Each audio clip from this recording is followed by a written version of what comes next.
Steve, this car should make folks snap right back to attention. A Plymouth Hemi Cuda Convertible. That's right, guys. It's one of 14 built in 1970. Now, there were actually fewer than these built in 71. That's the one that's going to be astonishing. But still, this car is going to get some fat numbers probably right now. It's an automatic 727 Torqueflite car, and it has the TRAK pack with a 354-gear Dana 60 rear axle. The Dana, of course, for this year was updated to 35 spline axles, which makes it indestructible. But it's a numbers-matching, real-deal Hemi Cuda convertible. We're told this is the only one built in 1970 in high-impact vitamin C orange. So as one of one, is this a seven-figure car, Keith? Well, it's really one of 14. I mean, you have to decide how far you want to parse it. Right. Well, it's 900,000 right now, so I'll be real risky here and say, yeah, I think it's going to be there or close. How's that, Mike? Well, just remember, I asked you the question when it was at 7. Yeah, that was 30 seconds ago. It's going, and it's going up there quickly. For people who don't believe that muscle cars are million-dollar cars, we've proven it tonight, haven't we? Well, they call it vitamin C orange, but it's also known as Hemi orange. So there's a connection between the color and the engine, which is also painted Hemi orange. And it's also a connection with at least 2 bidders because they're just shy of $1 million. It's according to the documentation on this car too, they say this is the only vitamin C Hemi Cuda convertible done in 1970. So it's one of one when it comes down to its color.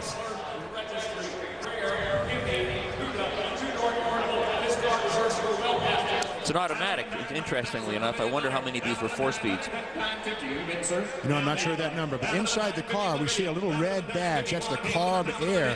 That thing right there is your manual pull switch or pull handle to open or close the air grabber. Now a million, now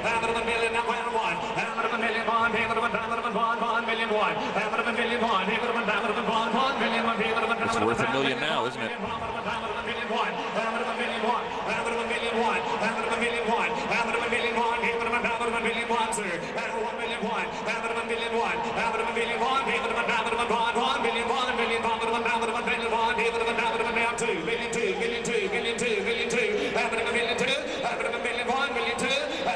It's a hard choice once you get to 2 commas in the number.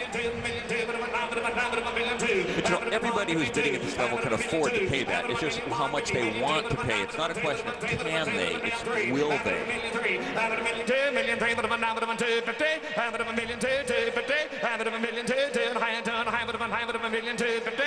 Last shot, folks, last shot, rare Plymouth Hemi Cuda 2-door, documented, fully documented, listed in the Chrysler Registry. Last chance for this one. Out of $1 million, 250. Out of $1 million, 2, roll it away. Out of $1 million, 2, done high. Out of $1 million, 2, done high, all in all done. $1 million, 2, $1 million, 250. Now 3, $1 million, 3, $1 million, 250, $1 million, 3, still going, but the increments are smaller. $1 million, 250, $1 million, 3. This car is way too cheap. $3 million, 3, but again, 3, but again, 3, but again, 3, $1 million, 3, $1 million, 250 with the Kittens bidder right over here. $1 million, 3, $1 million, 3, $1 million, 3, $1 million, 4. At the rear of the car, we see the beautiful Cuda emblem and the through the valance dual exhaust tips. Just a beautiful feature of these cars. These cars have serious presence. It's an interesting point, Steve. You could buy a Barracuda in 1970. You could buy like a Grand Coupe, the one with the vinyl top and all that. But when you got the apostrophe Cuda, that was the muscle machine. That's correct. The Barracuda was available at a 340 or a 384 barrel. That's as good as it got. Of course, the 340 Barracuda is a very rare car. Very few were ordered. Most guys went right for the throat about the Cuda, which came with big brakes, big suspension. But yeah, there's a difference between a Barracuda and a Cuda.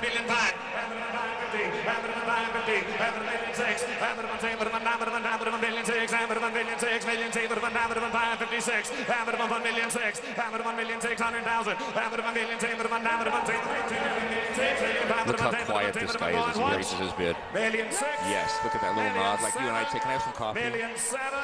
$1 million, 7. I'll pay $1 million, 6. $1 million, 7. Yep. Let's try it one more time, please. $1 million, 7. I think we're getting close to market price now. $1 million, 7. $1 million, 7.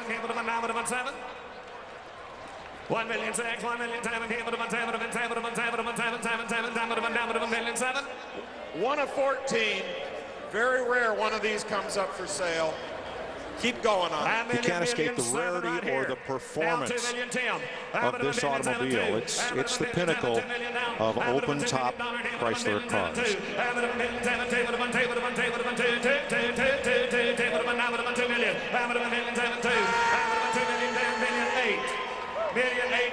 I understand that this bidder was sitting next to the fellow that bought the LS6.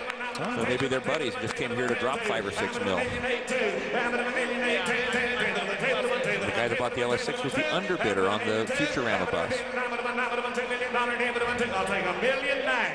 $1.9 million. We're getting there, aren't we?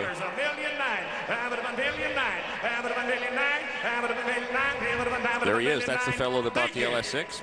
Now $2 million, Sam. I have the same T-shirt. Now, at some point, Keith, do you start thinking? Do you start thinking? Is that you're asking? At some point, do you start thinking? If I spend this money, am I going to drive it? Am I going to park it? What am I going to do? If you've got $2 million to spend, you do whatever you want. That's like, where does a 1,000-pound gorilla sleep? Anywhere he wants. Exactly. He does. Now he's getting into the show. Big smile, holds up 2 fingers. Let's go for 2. Or as Ernie Banks used to say, let's play 2.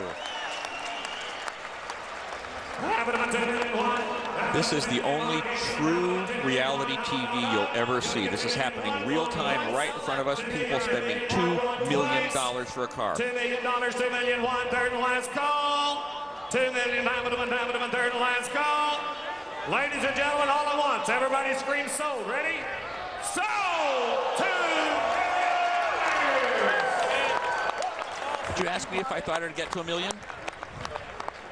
He had a smile on his face when he said 2, and that may have cinched it. Someday, when our kids are old enough to drive, they may consider that car well bought.